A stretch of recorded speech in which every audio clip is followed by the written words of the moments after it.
Mikrofonov upam, da nas boste v redu slišali, če ne, povejte, pa bomo glasnejši. Začela bom z nekaj uvodnimi stavki v slovenščini, potem bom nadaljevala v angleščini. Torej, nahajate se danes na panelni diskusiji, kjer se bomo pogovarjali z umetnicami in umetniki, ki delujejo na polju dokumentarnega, politično angažiranega teatra. Gre za pravzaprav dogodek, ki se umešča v dvodnevni cikl dogodkov, manjši cikl dogodkov. Jutri imamo namreč tudi predavanje Florjana Malzaharja, ki bo govoril o knjigi, ali pa se navezoval na knjigo The Art of Assembly, ki jo nameravamo na Maski tudi v prihajajočem obdobju prevesti in izdati. Dogodek o dokumentarizmu v gledališču pravzaprav organiziramo Maska in festival Bošnikovo srečanje, zaradi tega, ker je nastalo iz neke potrebe potem, da mapiramo prakse, ki so se v zadnjem obdobju izrazito pojavljali v našem kontekstu, da damo tem praksam nek globlji premislek in da jih nekako umestimo. In da pravzaprav v gledališču zastavimo osnovno vprašanje. Kakšno gledališče pravzaprav potrebujemo danes. To je nekako izhodišče, s katerim bi se radi danes tudi nekako, okoli katerega se bo vrtela tudi nadaljna vprašanja. I will now switch to English. Hello, welcome. I'm very happy that you are here. I will introduce all of you and then I will start with some questions, particularly based on some practices that you are doing, performance practices. So I would like today to open not just what is politically engaged theater and what is documentary theater, but also somehow to open paradoxes and difficulties which somehow arise from this relationship between art and politics, art and life, obviously. So for me, the essential question is what kind of theater do we need at a time when democracies are being dismantled, when right-wing populism is on the rise worldwide, when social and class injustice continues to grow, when wars are spreading, when women's rights are under pressure, and the climate catastrophe is making the question of future virtually impossible. So in all of this, how can theater today participate in thinking about society and intervene in it? How can theater, without resorting to cheap preaching, dare to attempt answers? What form, both aesthetic and ethical, are needed in order to be truly political? And even more precisely, how documentary theater today, so based on in-depth research, opening archives, doing interviews, inviting specialists for life, can become a common space for negotiating and building different yet not existing narratives, and not being just simply a genre or a genre definition. So today my guests are, I will read some CVs, I hope that they're accurate. So Tjaša Črnigoj is theater director. She studied philosophy and comparative literature. She works both on the institutional and independent scene, in the documentary performance Bakice, Grenis, Collective Igralke, and Tjaša Črnigoj focused on the demographic group in Croatia most affected by poverty, women over the age of 65. Last year, she directed a series of lecture performances on women's pleasure, sex education 2, in the new post office. So yesterday, the performance was also performed here in the competition program and at the Bošnikovo Festival. Maria San Miguel, hello, is a Spanish actress and theater creator with a degree in journalism and a master's in humanities. In 2010, she co-created a theater company, help me with the name, Proyecto 43, yes, serving as producer, screenwriter, and actress. She researched and created a documentary theater trilogy about violence in the Basque country, on which she worked for approximately 10 years. Masko Ljubljana, hello, welcome, is a Swedish artist, author, stage director, and film director. He made his debut in 2006 with the Red Records, yes. A theater piece and documentary film about the two Swedish men who talk about their individual journeys through gender reassignment and back again. His film The Raft looks back on the story of 11 individuals who in 1973 crossed the Atlantic Ocean on a raft in order to study their communal behavior.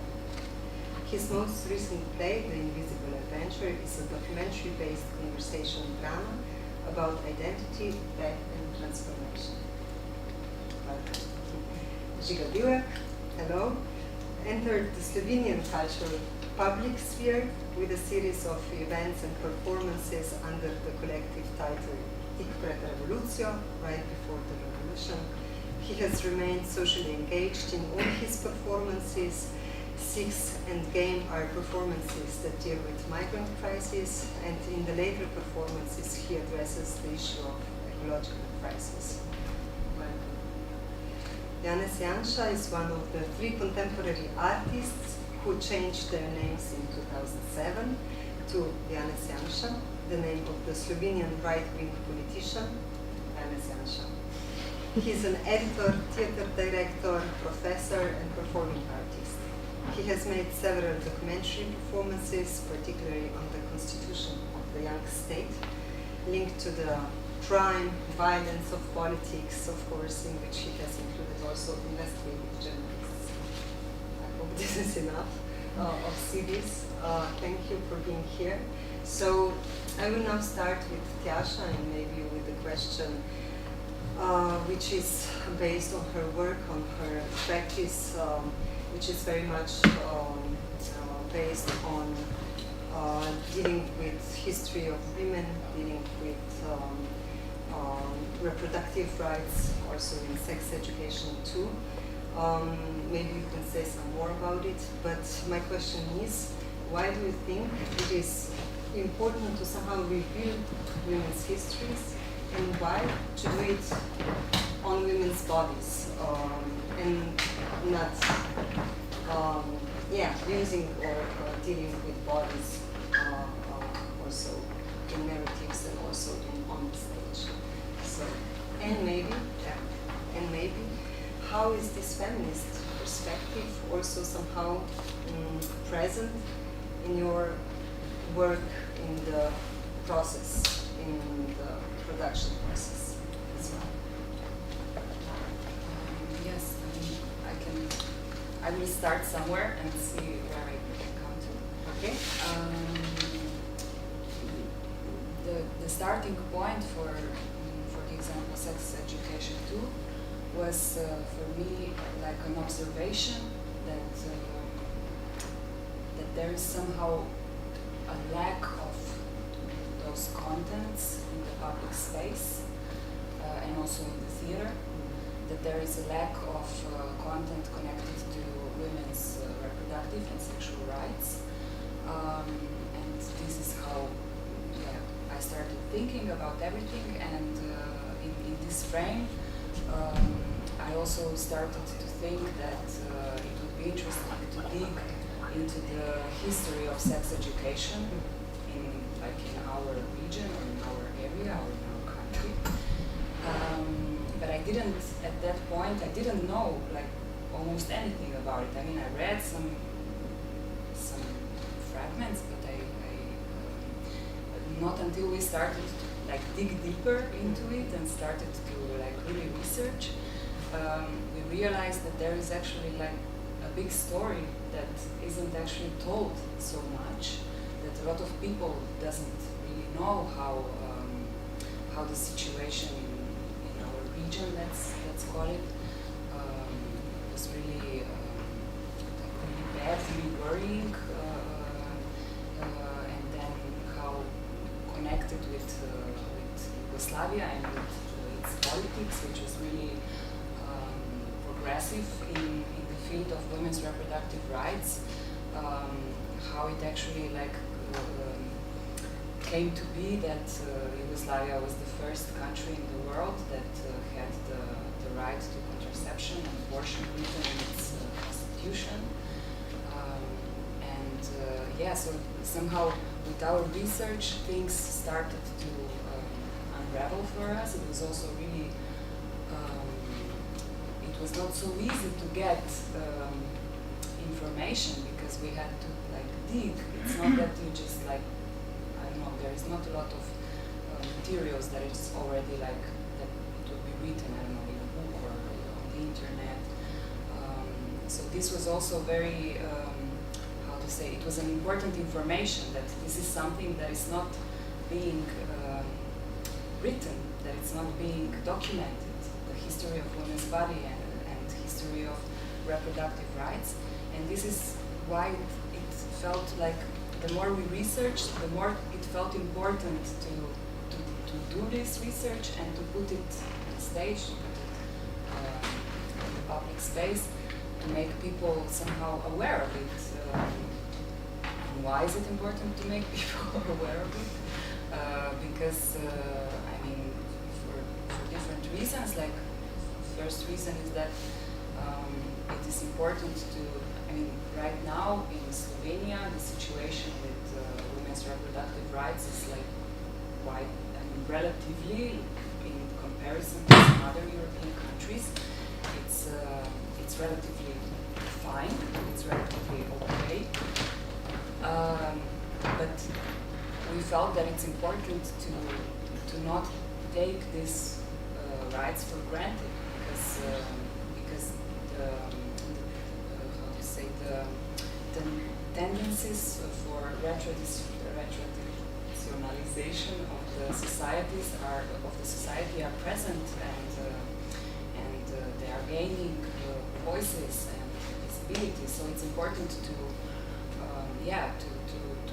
build awareness that these rights should not be taken for granted, and that we should fight for them and keep our eyes on these matters. This is one reason, and another reason is because also we can see countries, Europe. This is getting more visibility now with the campaign My Voice, My Choice. But when we were doing this performance, there was not this information was not so present in the media or in the public space. So it also felt important, to talk about this because it's really not it's an issue in many places and it easily become an issue here. So this is why it feels important. And now if I go to the question about practices, maybe it's important to say at the beginning that for me, I didn't so much the process for me was not, okay, now I want to do a project or I want to do several projects and I want to do feminist practices. And what are feminist practices? I'm going to use those practices. It's more, I chose practices that are somehow that felt right, or I developed some practices that felt right, or developed them together with people that I worked with. So I can now, when I look backwards and analyze them, I can think, okay, this can be called feminist practice, or it has traits that are feminist, and so on. And when I think about this, I think the first thing that comes to my mind, and that it's also an important topic for me, also when I look at the future, of how I want to work with people, is the question of autonomy of people that are involved in the creative process. I was reading a lot about consent. We were exploring the topic of sexual consent in the frame of sex education, but consent is present like in all the fields of our lives, and especially in group processes. I mean, especially this is like connected to the theater for me. Yes, I was thinking a lot about the topic of how to create conditions that somehow people that I work with in the group are autonomous.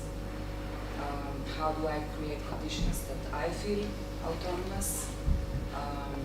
And I think that my thinking was really inspired by the feminist thought about consent. That is somehow emphasizing that it's important to somehow understand the power dynamics and the cultural structures that are operating in our individual relations, that our individual relationships or relations are never just like individual, that they are always somehow influenced or burdened, or but they somehow include like broader structures that are present in society, and that it's important to somehow try to be aware of this and to be able to create conditions where people are actually autonomous, where it's somehow as easy to say no to a proposition as it is to say yes.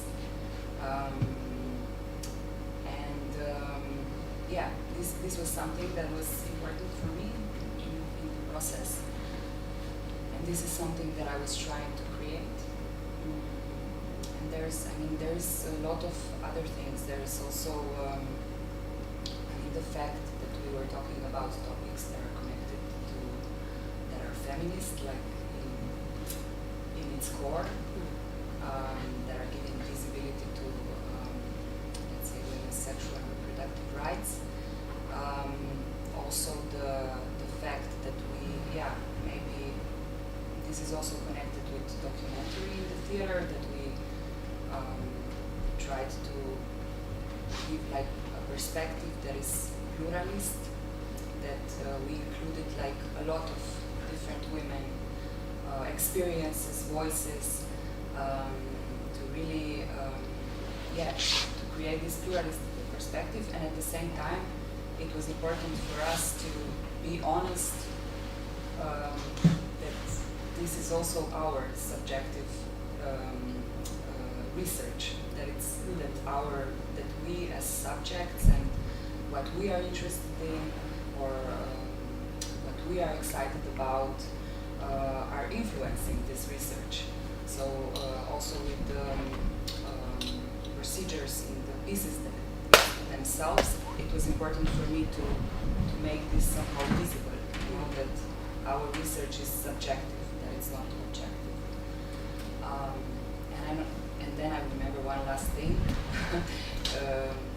that for the example, that could also be in a way called feminist, that our sex education too is it's like a series of 5 lecture performances, and first we had the premiere of the first 2 pieces, then we had the second premiere of the 3rd piece, then we had, because the first 2 were premiering on the same day, then we had the 3rd piece, then the 4th piece, then the 5th piece, and then we had another premiere of the like so-called integral version of the all 5 pieces together. And so it was like confusing, for some people, like, but when is your premiere? Like, what is now the premiere, Which one is the main premiere? Which one is the most important premiere? Which one is the event, And because this is this logic, that you have a process and that you are, like, the whole process preparing for this premiere, this one event. And so then, I was thinking that this is a bit different. There is somehow not one peak, not one dramaturgical peak, but it's more like dramaturgy of more peaks, let's say. So this could be also considered feminist, and I think I could find more. Thank you for now, Tiasha. Maria, I wanted to address you. Sorry. So you said when I asked to write a sentence or two about documentary theater, you said that for you the starting point is always active listening. So what does it mean for you? So it is somehow also for me connected to feminist perspective, this active listening. What do you mean by active listening when creating a documentary piece? And how do you do it, basically? Yeah. First of all, Yes. thank you. I'm very happy to stay here. Thank you for inviting me.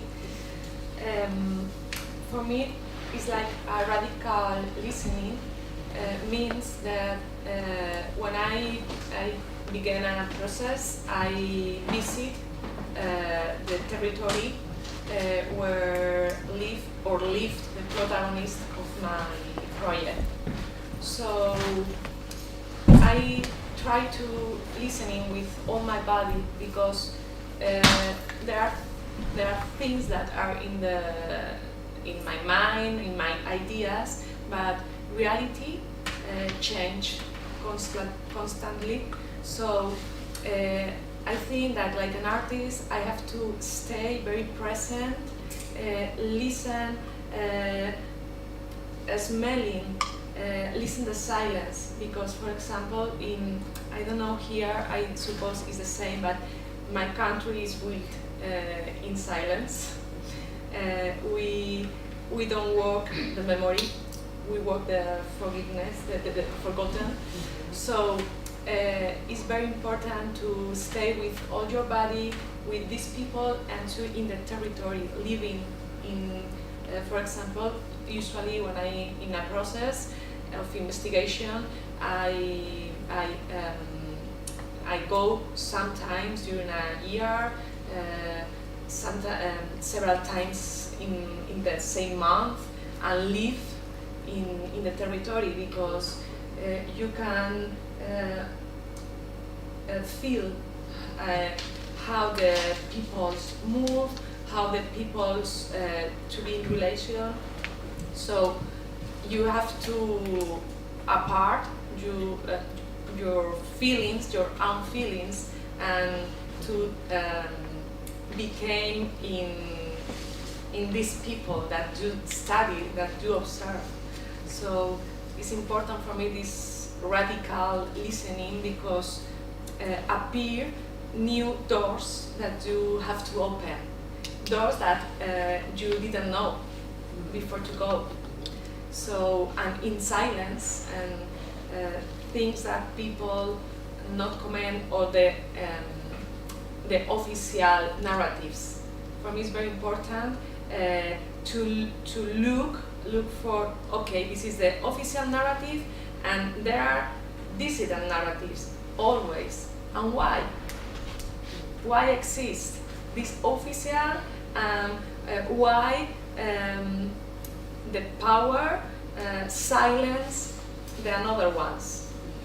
So you have to go directly and so far you can to these dissident narratives, to this silence. And for me, it's important the feminist looking, because I'm a feminist woman, and is with me this perspective, because I suffer like a woman all the things that patriarchy creates for us.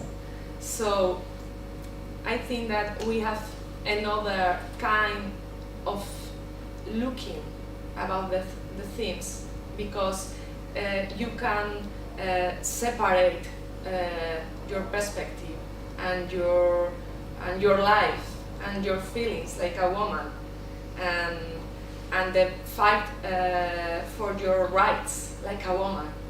So it's in the creation, it's in the process. And for me it's very important with my team, with my company, to create another way of to be a leader and to be a team, more participate, more in commune, more assembleary. Of course, it's my company, I'm the leader, we work with my ideas, but I need to practice this radical listening with my team, because if not, when I go to a territory, nothing's happened. Thank you. Okay, maybe I will continue with Markus, and we will then open the discussion a bit more. Sorry for this. So Markus, I also asked you to write a sentence or two about what documentary theater means to you, and you said that you wrote a very interesting thing. You wrote that you are a journalist who has become an artist, a filmmaker, but that you are also an artist who dresses an imaginary world in a documentary costume. So I was reading Florian Maysacher, and he said, he wrote that Milorauss believes that the material has to be edited in order to depict a reality on stage, rightly dismisses the naive idea that extremely faithful reenactment is a shortcut to historical truth. So question for you is, how do you see this interplay of life, of fiction and reality, and what do you think about this? I think I have been battling with this boundary between fiction and documentary practice since I worked as a journalist, actually, because I used to work at the National Swedish Radio as a producer, and this was maybe 20 years ago, and I often found myself interviewing people who had amazing life stories to tell, but I found myself being frustrated with the way they were telling it. So I sat in the editing room trying to cut and wishing they would have said it in different ways, and at the end of my journalism career, I started to experiment and went back to the interview people to ask them to kind of change things a little bit, to write a script, to like, can you say this a little bit instead, and try to mix things. And I realized, like, okay, but this is, I mean, I did it in a kind of, in a format that was allowing this in a kind of experimental radio format in the end, but I felt journalism became limiting for me, and I wanted to use more kind of aspects of like artistic expression to treat real stories in a way. And so I went into theater and film, and I am practicing both now, and in my documentary theater practice, I really feel that it's such a freedom in a way to use the tools of the theater, because in a way I work in the intake the same way as I did as a journalist. I interview people. I love your expression, radical listening. I've never thought about it like that, and I don't go out for so long and live into places where people in my place live, but I do a lot of interviews, many hours, and it takes a lot of time, etc. So I recognize that there's another kind of listening happening in this theatrical documentary practice than when I used to work at the radio.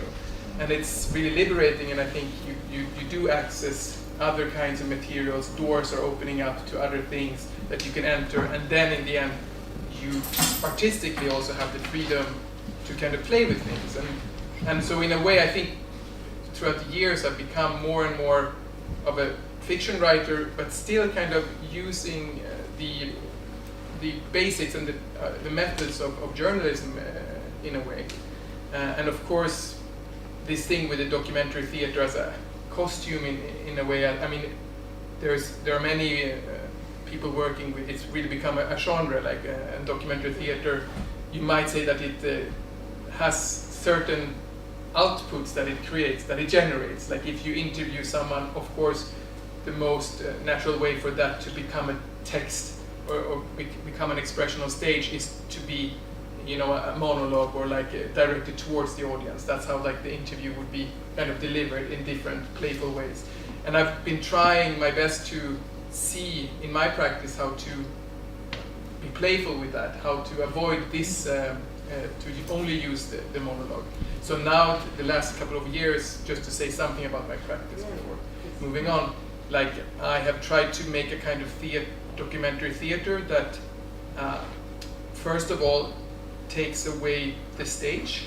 So my plays are often performed in kind of circular situations where audience and actors or performers, because usually I don't work with trained actors, but amateurs in a way, telling other people's stories but are not trained. And they are sitting together with the audience, and the plays are basically just conversations, but staged conversations, obviously. And they're often based on interviews I have made individually with different people, but in the theater space, they are talking to each other. So there's a fictional element there where a conversation is able to happen in the theatrical form that wouldn't be possible if I would have done it as a journalist. So yeah, that's just like some thoughts of how I've been like moving in the field with it. Thank you. Maybe going to Žiga. So my question for Žiga is, you dealt with migration crisis mostly at the beginning. So my question is, how do you portray the violence on stage? This is first question, and how to deal with it and not fetishizing the violence on stage, and how to tell stories that are somehow borrowed. Who can represent who can talk in the name of who. So this is a very important topic, I think, for all of you here. So yeah, maybe start with Žiga, and then we will, of course, have time. Two simple questions. Yeah, very simple questions. Yeah, I mean, I guess these are the main questions when dealing on such a topic. But if I would start from the beginning. Let's say that the main motivation for my theater work is to somehow fight with the process of othering. So this process of making a sharp distinction between us and them. And migrant crisis somehow in our very close environment, like here, created this extreme process of how we as a society and as a country had laws that were taking place for us and not for them. So I would say that the game and Six are actually not the performances about the people on the move, but are actually about our society, about us applying different rules to different people, different laws to different people, different protection to different people. So I think that in any process of theater,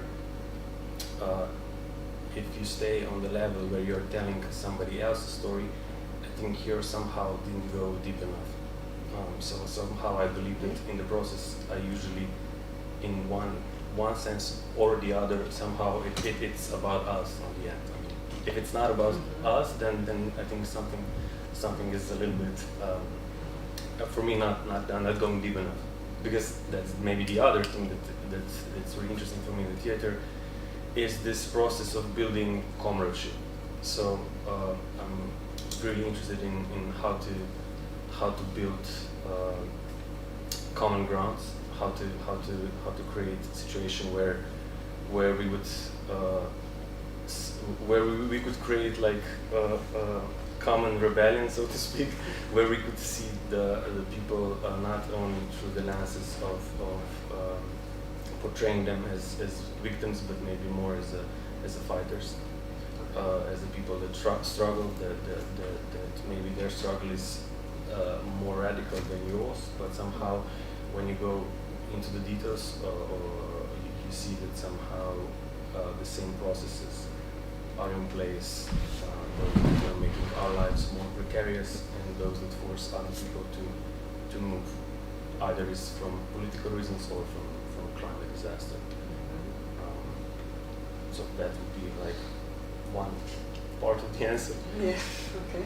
The violence is one of the topics that is very important to me, because I think we're living in a very violent times, but yeah, I don't mean wars by that, but like just being part of this society, you are part of a very violent society, a society that is actually created on a destruction of other lives, of human beings and other beings with whom we share this planet. And this violence is becoming strangely blurred or strangely hidden into these practices of, oh, we are all being nice to each other, but actually, like underneath this first wall, there is a lot of very violent practices, and I'm really curious in how to expose this, how to show it. But not. I think there is no universal answer to this. I don't like pornographical violence in that sense. So it's never. It's more of a thing of how to open up our perception to the violence that is not maybe visible to when you first look at it. How to see the practices behind that are actually violent in the processes that don't look violent in the first place. Thank you. And going to Janis Janša. So you constantly play with this interconnectedness with life and art. And I was wondering why, firstly, and what is political about it. So renaming yourself to Janis Janša and all these practices that are very much intervening in your life. This is one part, and the other part is you're very precise when working with materials. You always somehow invite to your team a journalist. This is very important part of your working. So this investigative journalism you bring somehow also to the theater. And why is it so important for you? Maybe I start with the Yeah, with yeah. the second question. Okay. I think when it comes to documentary, you have somehow to understand that a document that you deal with is already a representation. And I'm particularly interested in the, let's say, the performative quality of a document. So, for example, working on the with investigative journalists on the performance The Republic of Slovenia, the material with which we dealt, three different topics, they had some kind of inherent performativity, as if they were calling to be staged. The story of the former a whistleblower that was working as a counter-intelligence officer during the short war in Slovenia, before and after, and his story about counting cash for weapon trading. So during the war, the weapon trading was paid in cash. So just to bring this story in a kind of reenacted personal way,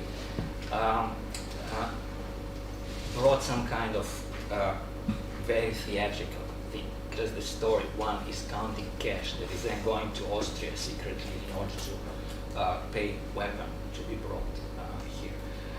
The second part was interesting because it was like trying to do verbatim theater. So it was based on a transcription of the meetings of 6 top politicians who decided to stop weapon trading, or they decided to stop weapon trading during the war in Yugoslavia in 1990s. And the transcription of that meeting is one of the most beautiful theater play I ever read, because because of the topic, because of the language, because of dilemmas that are brought, and because of the decision, where you see exactly who is a politician of a higher format and who is of less. But you can clearly see that this is another world, very different from the one that is usually offered to us. And when you read it as a play, it's an amazing play that you cannot normally read, because not a single sentence is finished, not a single sentence is grammatically correct. There are so many jumps and like irrational interventions, and it made it unbelievable in a way. And the last part, where we are talking about historical event in which military special forces arrest and violently, brutally approach the criminal investigator involved in investigation of weapon trading, was basically documented in a trial that never put anyone, no one was convicted. But if you read the documents, there are 5 different perspectives on the same event, and they are so different that you cannot take that but as a fiction. So there is some kind of prefabrication that happens between an event and a representation of it, being that a document that is official, or being that like a testimony that people involved gave at in front of the court, being that decision by the state attorney who follows certain procedure, a certain logic, looking at the violence, for example, as a violence within acceptable. And so, to go back into the initial statement, so there is in the document itself like a call for, please come and put me on stage, put me in front of people. There is something that is done in that way. I don't want to generalize, but this is another example. To zoom out a little bit, and you mentioned earlier, I'm very interested in what constitutes a certain community. Yes. And when you have a young country that has been oppressed through the history, like Slovenia is, of course you have like a kind of clean situation. It's not like Spain with terrible history of colonization and so on, or I don't know, any other. It's like innocent, country. And then of course what happens in the procedure of, let's say, becoming adult, are more or less the processes that Žiga was also describing, the processes of exclusion, processes of defining which bodies value more and which less, the processes in which the society consolidates itself anew. And of course, this is never a part of the celebrating narrative of what the nation state is. And let's, for the international people, Slovenia is ethnically very homogeneous. Yeah? But this also creates a certain atmosphere and legal frame in society in which rights are becoming very restricted. So in that sense, my interest in doing the Republic of Slovenia or Slovenian National Theatre, which was about expelling the Roma family from the place they lived for generations, is to actually show how much this constitutes the national identity and how much the public job that we are involved into, making theatre, is a public job. It's also publicly financed. How much we contribute to this? Where do we place ourselves with doing that job when the narrative frame is full of restrictions and taking away rights from people that live in the community next to us, or also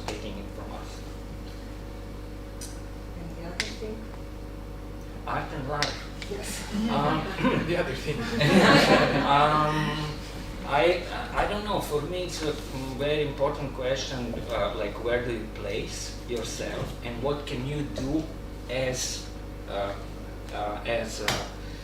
a person, as an artist, and so on, as a public figure. Also, because as a public person that we all are, you have access to your voice can be heard by more people than some other voices.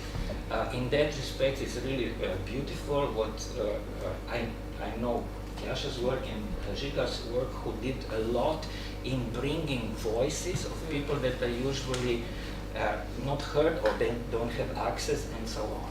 So I think this is like a general thing.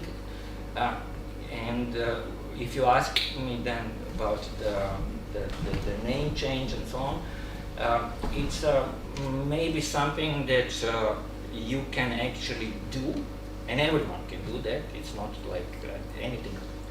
You can change your name into whomever you want, but probably it has to do with a certain kind of strategic understanding of what a real and documentary is. I think what I'm learning more and more is that documentary theater is not so much an art and film. So it's not so much about the truth, like that you convince people of what is happening, but it's more about certain kind of strategy which probably invites people more than, let's say, closed fiction work.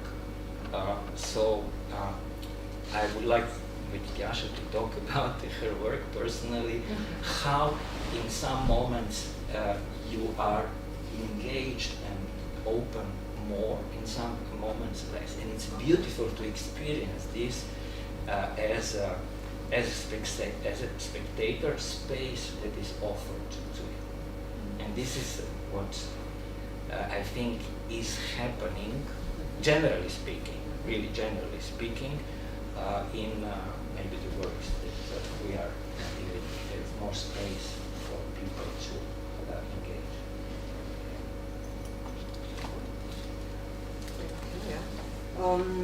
So you were also saying something about violence being somehow constitutive for nation state, and maybe this is something also included in theater. How can theater and production of theater piece can escape the capitalist value, the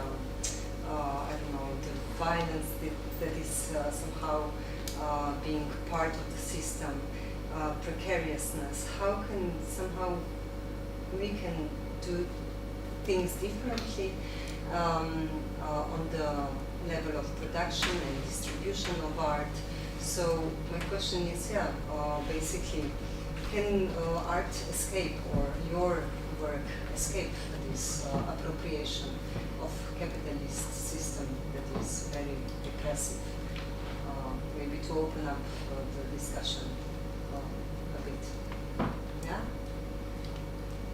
For me, for example,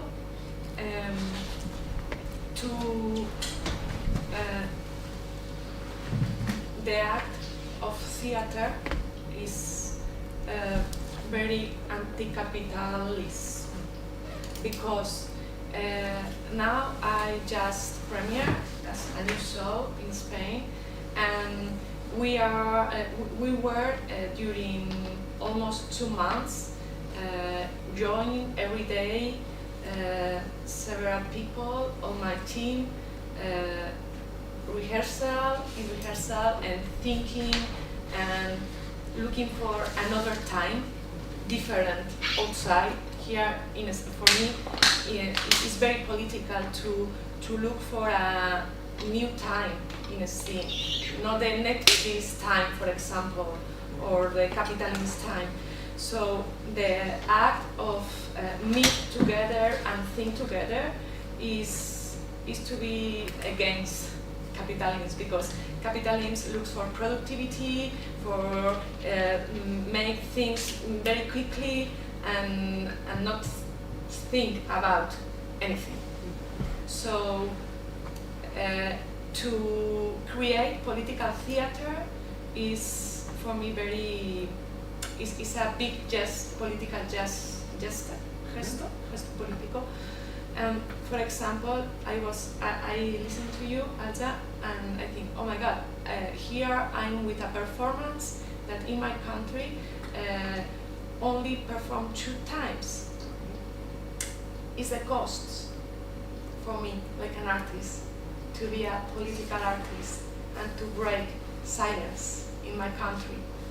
To know that my life is precariousness, will be precarious always, probably, but for me it's important to be brave and put in the scene the things that that make me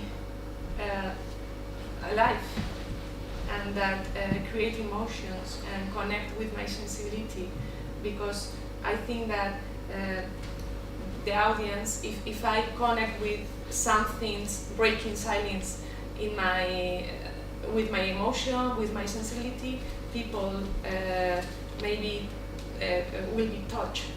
So for me, theater, independent theater, is a way to be in the world and to fight against capitalism and to look for a stop the time and to think and discuss and search what happened us and why, and make us questions about what these themes are in the popular discuss, but it's not casual, but why another themes not. So maybe I don't know your works, but I feel that the way that we create is a way to fight with capitalism and against the extreme right, these statements, and so for me documentary theater is document the reality but imagine another world, because we are creating a scene, giving voice to all these people who usually hasn't voice in media or in big cinema or in big plays. So it's like imagine another world possible, breaking this silence that with us. Okay, maybe someone else say something about how to exit this.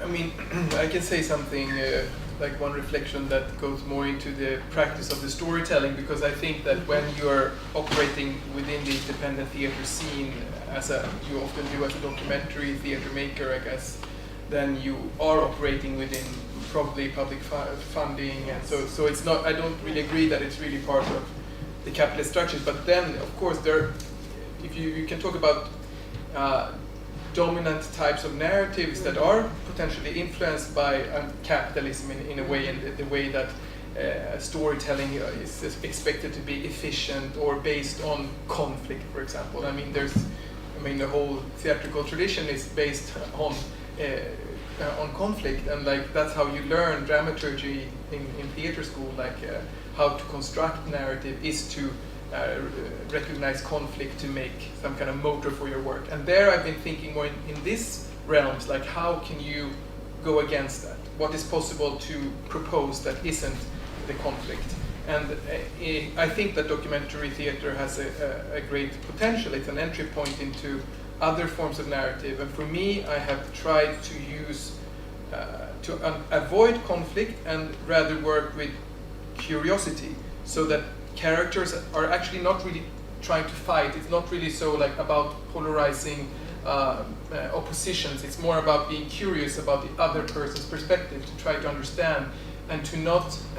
And I think, but then you have to dare to maybe sometimes not be completely entertaining the way people are expecting that, or you have to accept that you're not going to have theater that is going to look like, I don't know, what you imagine in a cliche, what a trained actor would love to do, to express big emotions, to cry, to scream, to be angry or something like that. This is not what I'm striving for in the format. So often my plays, the form of the expression is very minimal. It's like really just almost like it's an interview, like just questions and answers and thinking together, trying to understand each other.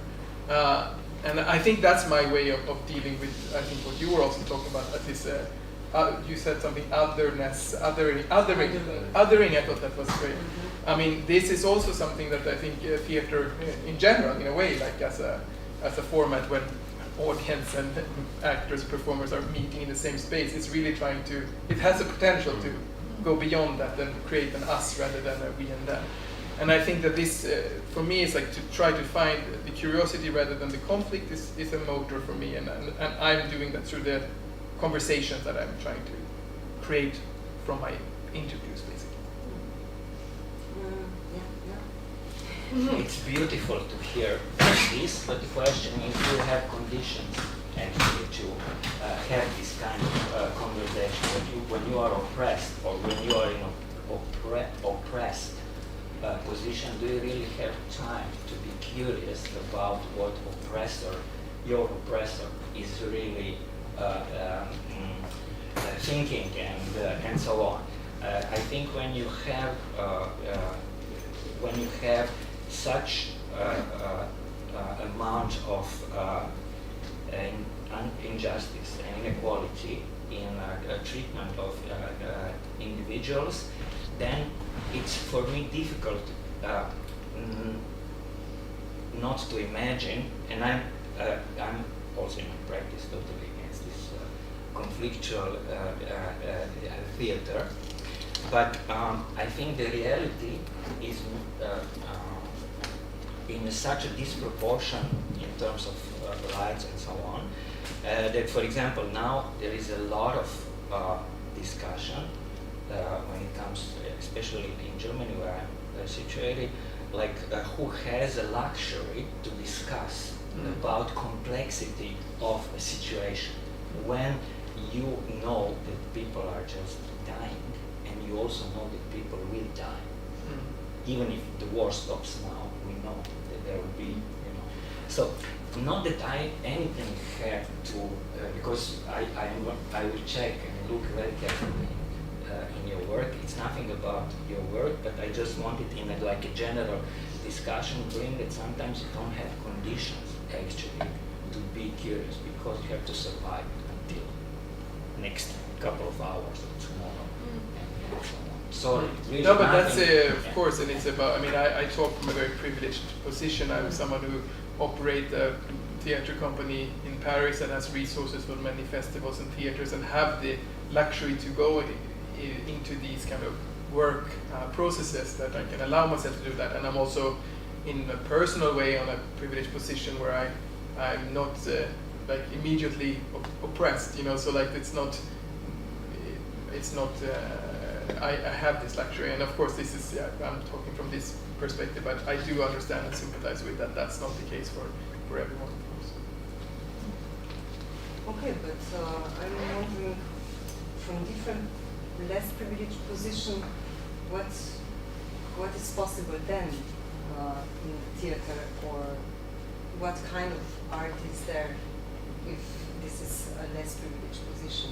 Because I think we are all here privileged, and saying stories that are borrowed, saying stories that are not ours, voicing some other non-representable groups of people. So yeah, what then? I'm wondering, okay, what kind of practice, if not being somehow subtle and urgent, as you said. So yeah, I'm wondering, what do you mean by that? I think that it's impossible to universalize. Yeah. And I think also, like, if you look at different practices of documentary, theater or performance and so on, there is not like one kind of aesthetics. Of course. So I think it's a field in which many things are brought into the public because there were no other channels. And they were also brought to have some kind of collective experience, which theater offers. Because it's one thing to watch all the works that we do at home, and which we could, because of documentary nature, these could all be films, televisions, and so on, or videos. But I think that this collective experience of watching and so on creates something, maybe comradeship, as Sheila was saying, maybe an affect that can lead you to, I don't know, other actions in reality and so on. But theater by itself is a reality, it's a real thing, because people come and something is happening with the bodies. So in that sense, it's another level of reality which has its own logic, but for sure that is the strength or potential of the theater, that bodies that are there together experience what is offered to them. You got, yeah, please. Yeah, well, I never call my performances documentary. Okay. Because I found it problematic in a sense. Not problematic as itself, but a waste of. Then a lot of conversations start that are, from my point, useless and don't a lot of questions about reality and stuff like that come up that are just blurring the what's the point and what is the message behind it, what is the experience that will happen while watching the performance. I somehow find, and I really agree with what you said before, that I just found documentary theater maybe to be a contemporary form of classical theater, in a sense of that these themes are those that are relevant, those that you can find interesting, and maybe more, and the form is maybe more attractive than creating some sort of a made-up reality with the conflicts and with the storyline and with the climax and with all those classical things. Somehow I found interesting to also play with this to actually say maybe the world around us is what and it creates a different kind of emotions that cannot be described anymore only through classical work. So maybe political art and documentary art are actually not something that special or that different from what we call the classical art, but are just coming out of this moment in which we are living.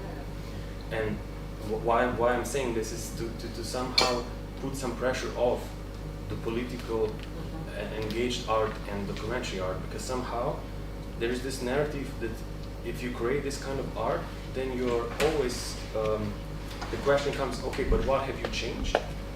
What was the real effect of the performance?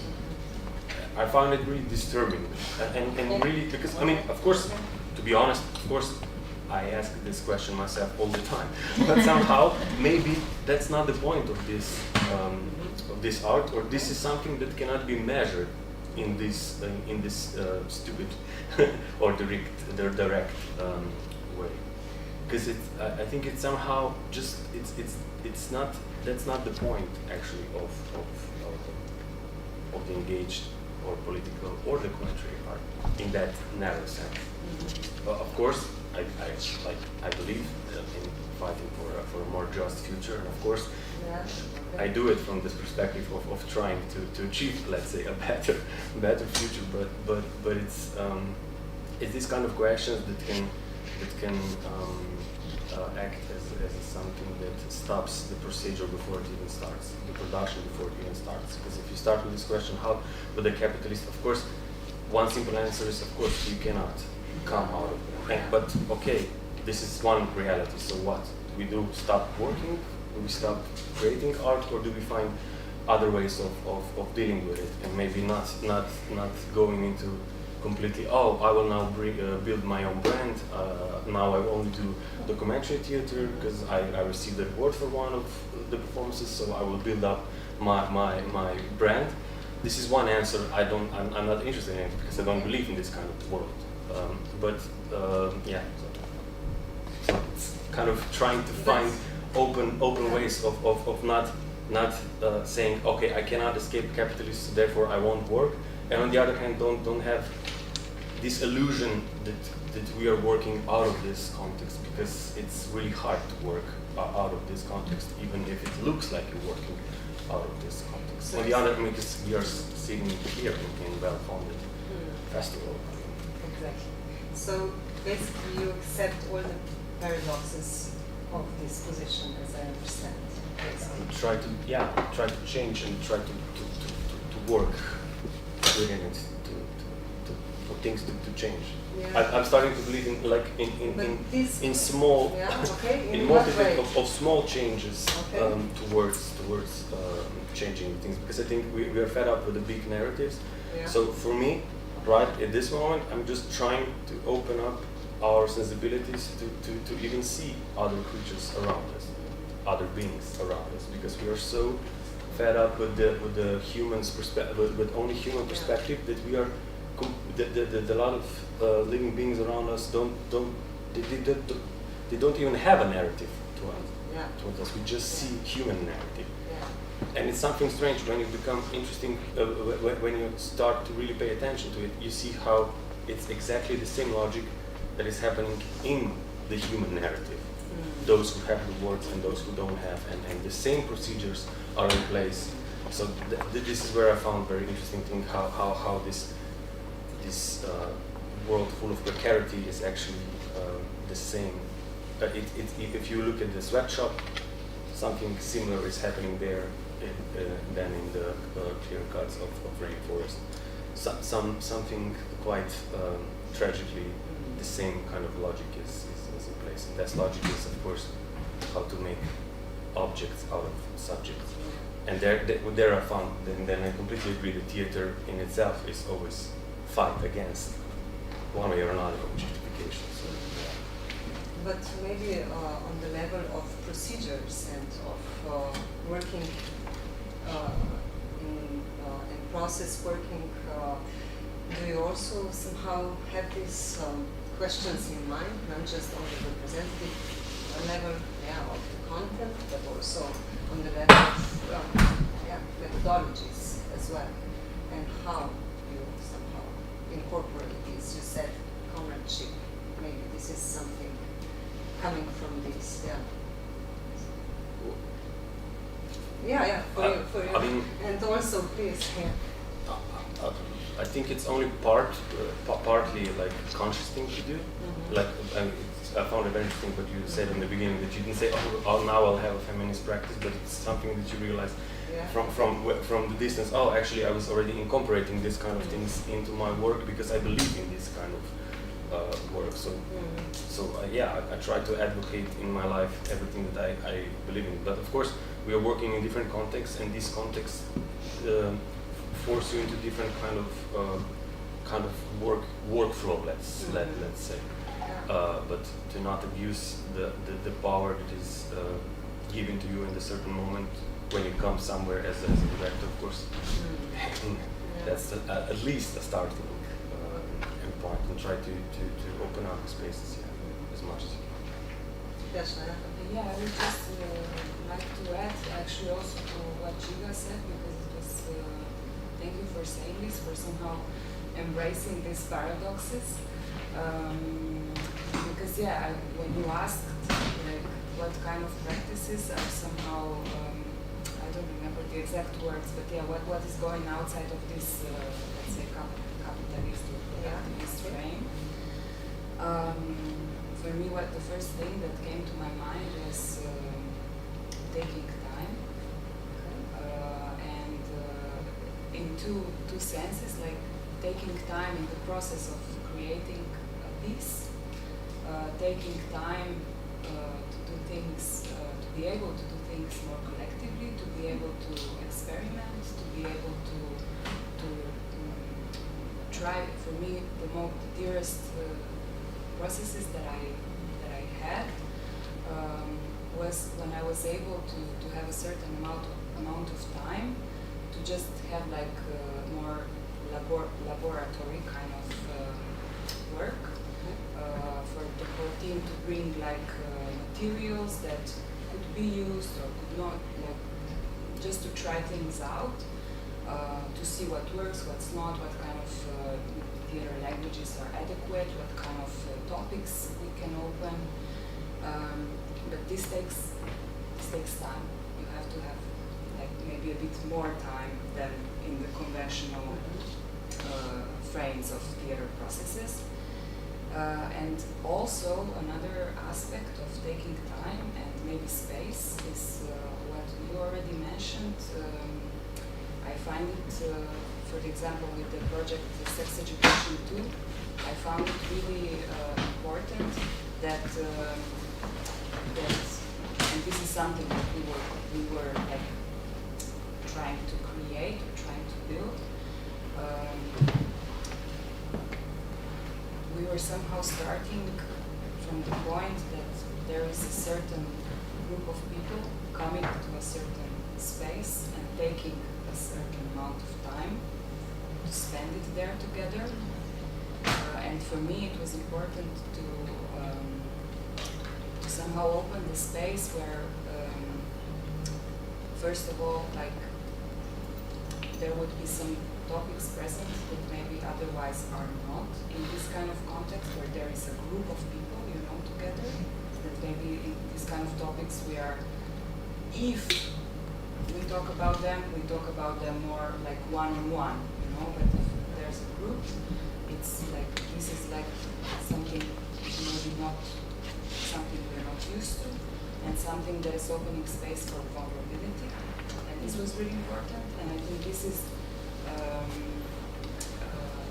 something that is somehow contradicting the world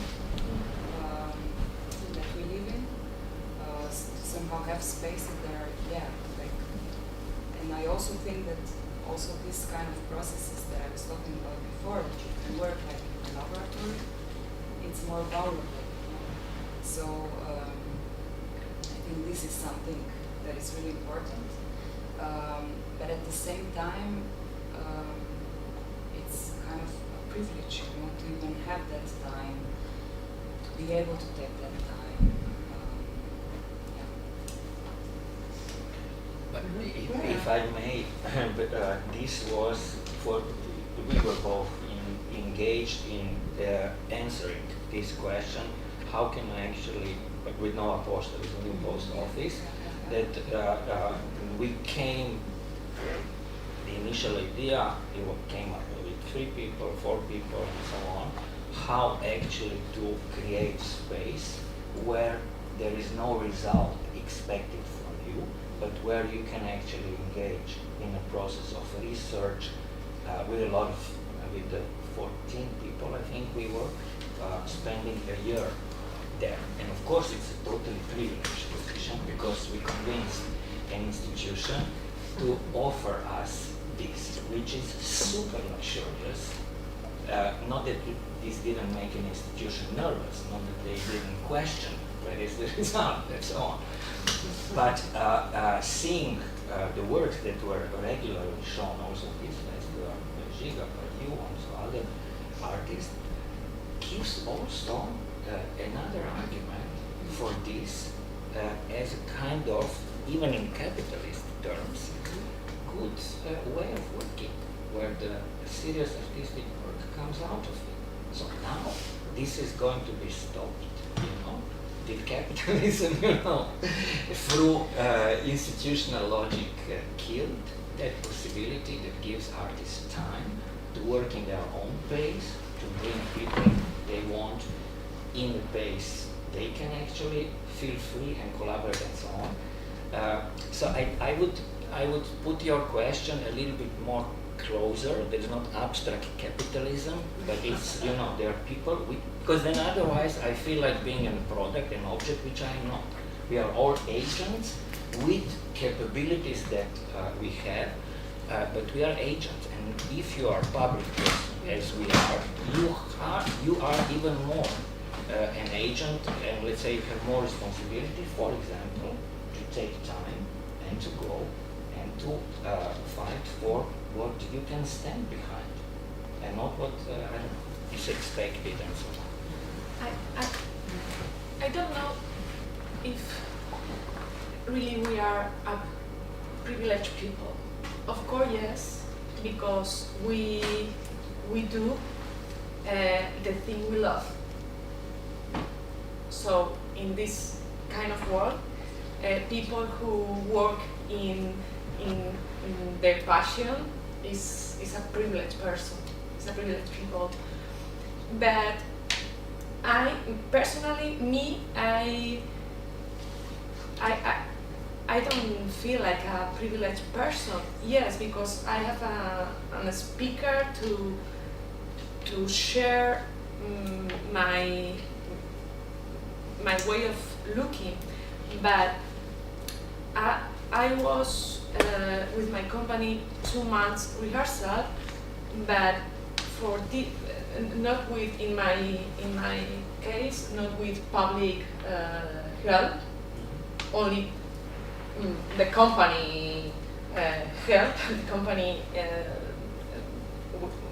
asked by myself.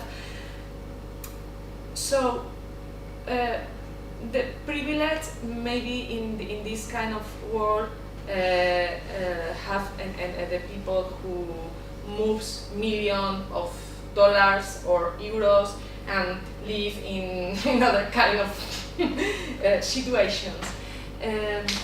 For me, my privilege is to continue making theater in my country.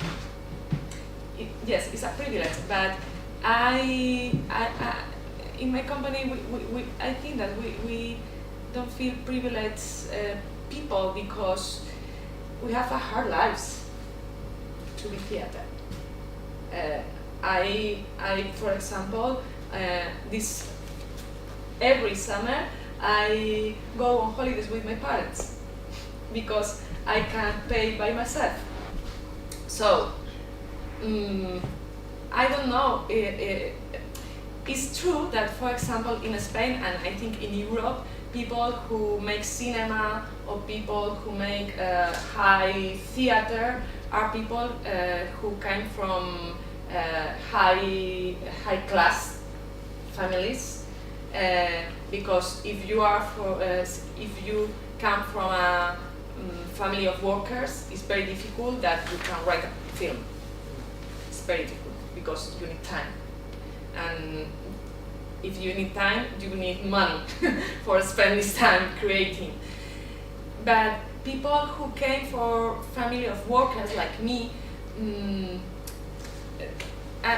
I feel privileged because I spend my time telling stories, but the most of this time I'm with my computer looking for money, looking for people who want program my theater, looking for grants.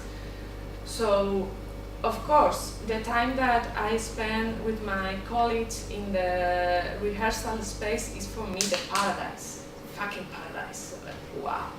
Of course, all the time that I spend at the fucking computer looking for money and meeting with people that interesting. What happened? Yeah. Yes. It's super interesting. It's like, okay, it's for this time in the rehearsal space, looking for how to tell this story together. But I don't know really if we are privileged. Of course, yes, more privileged than Palestinian people, of course. But I don't know. I'm not sure. I have a lot of contradictions. But it's a big taboo of talking about class differences in art. Yeah. It's a taboo. Yes. It's like in any other business. Somebody is owner, of a transport company and owns, I don't know, 50 trucks, and somebody is driving the truck, and somebody is not even driving that truck. Yeah. Isn't it different in art world? Not much.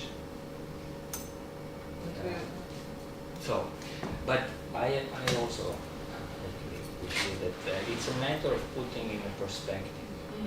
It's really because just to talk like this, it's Yeah, art is complex because life is complex.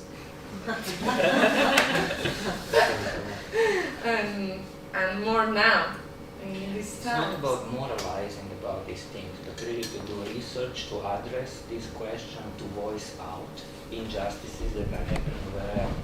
Because what else can you do? And Yeah. Thank you for me. So I'm now obviously opening the floor, and please, if there are any questions, now is the time. Maybe. Prior, you talked about representation on stage, and do you ponder in your work who has the right to say which stories or stories to tell of that position? I mean, this is something I question myself a lot, and perhaps maybe just a startup question for everyone. I didn't catch. What was The question was, okay, since you are dealing with documentary theater, whether you like this label or not, but or you're dealing with facts, real people, real stories, maybe in that sense better. How do you deal with the process of asking yourself, is it, am I in the right position? Am I the right person to be telling this story? Do I have the right to give the voices to these people? How do I handle with this? So how does this process go in your work? I mean, I've been thinking about this a lot, about what it means to tell other people's stories, and because that's what I've kind of dedicated my life to. And as of course, as the tension around representation and appropriation and all these discussions have become more urgent in society, of course I've been even, been really sometimes really troubled about who am I to tell someone else's story, and why should I do it instead of just, I don't know, letting the space for someone else in a way. And I mean, I think one way of dealing with it for me was now the latest production I've done is actually really just talking about this dilemma. It's I can just say briefly, it's a play called Memory of Mankind, and the title comes from a project in Austria where a man has made a whole archive of all the memories and histories of humankind to save that for the future. So he has made it on ceramic plates, because ceramic is the only thing that will last forever. So if you want to communicate something about us for someone in 1 million years, we should inscribe it in ceramics. So he has taken it upon himself to kind of gather and collect and edit all of our stories. And so the play is kind of hovering around him and his project and his dilemma of who is he to tell other people's stories, and the different ethical issues that he is confronted with. So I think this is, artistically it's been a way for me to deal with my own dilemmas about this, to create something that talks about it. But I try to be aware, and I'm very thorn, because of course you have always your will to, I want to tell stories, and I want to tell other people's stories, but maybe I can't tell everyone's story, people have to tell it themselves, etc. So it's the balance. I think it's an important question in every kind of work or in every kind of theater making.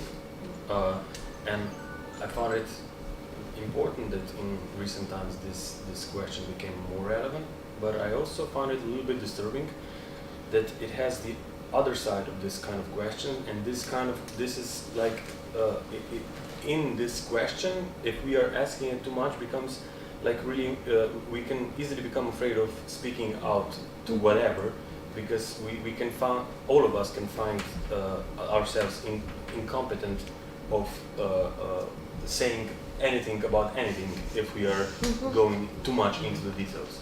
So it's kind of and the same is with the great answer about privilege. It's also like, it's great that we are aware of it, but on the other hand, it's a very dangerous thing of how shutting us up, you know, saying, oh, you're privileged because you have maybe a little bit above average salary or minimal salary, and oh, you're privileged, so don't speak about other workers being abused. So it's really it's a mixture of a very progressive logic and of a very fascistic one, and it's really now is the time to be very alert about those, because if we stop being sensitive to other people's stories, I mean, that's the end of society. It's the end of humankind from my point of view. So it's okay that we have this kind of conversation, but it's also it shouldn't work as self censorship in a sense. But yeah, but again, I found it like it's not something that has to do with also only with documentary theater. I ask this question whatever I do. I mean, in all kind of theater, you could ask yourself, am I really the right? Of course, this is the most important question. I mean, I don't take theater as, oh, we do it because we do it. I mean, you have to know why you're doing certain performance or certain art, whenever.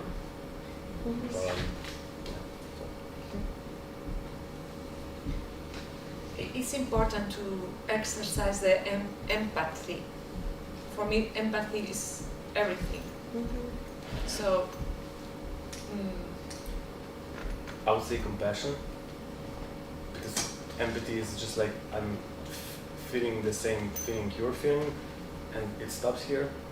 Whereas compassion is like, I see what you're feeling, and it's somehow more active, and that's what I think it's more interesting in the theater to not because to stop at empathy, it's kind of a little bit of a passive position. Whereas the next step is like more of a compassion, because it's like, what can I do to change the situation or to engage in the situation? That's just my opinion.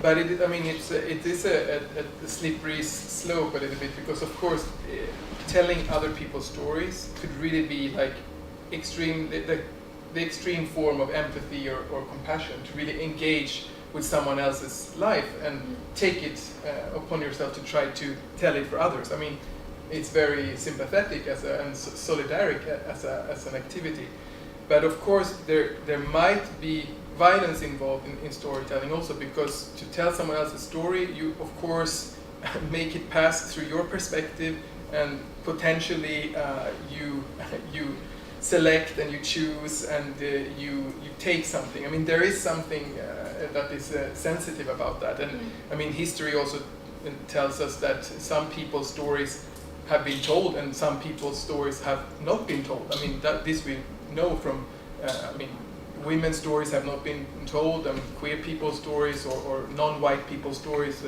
have not been told throughout histories, and this is a kind of violence also. And what do we do? What can we do to repair that in a way? Of course, yeah. And I think that storytelling has a kind of potential here. And through the last piece that I've been making, I've discovered a thinker. Her name is Satya Hartman, an American historian and a writer. And she is an Afro-American woman who has been working a lot with slavery and the history of slavery. And she found it so problematic that, in a way, she didn't find the documents. She didn't find the documents that you're talking about that kind of asked for to be told, because slaves, the lives of slaves had just been registered as kind of numbers on sales documents.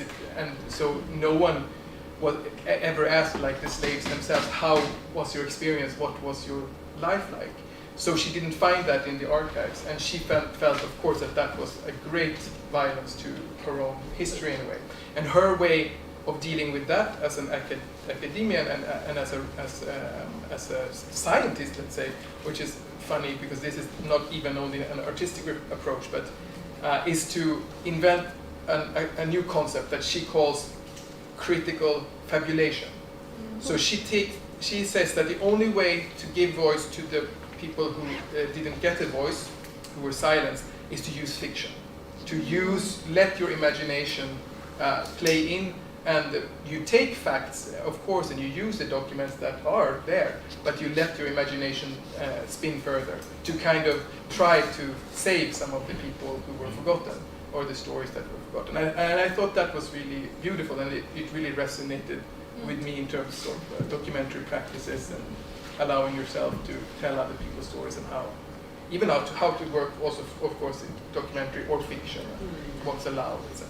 It's really great that, that you brought this, because you can also see the history of injustice if you just look what are the documents that have been produced and preserved, and what are and then, of course, you have the production of elimination of documents in most totalitarian regimes, where basically things, a period of times, and people are just erased. And this is super interesting, really, like the concept of critical fabulation, because what else actually is left?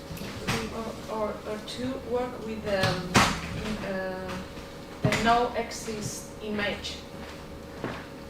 How we create something that we don't know, but know that exists, but not in which ways. How to translate this not image. For me, it's for example this kind of I don't know what in English the occultation that like in Spain, Franco, there are a register of people who killed, but we know that there are a lot of people in our country in case. How, like an artist, create this thing that don't exist, but yes. But where? I don't know if I explain well that. How to create that an image that we don't know how exists in the past, but we know that exists. Woman exists. The history of woman exists. Woman always make things, big things, create. But in the story of art, we are disappeared. Okay, we are running out of time. Thank you. I think the end of the conversation was really very interesting. So at 6 o'clock there is a performance of Maria. So please.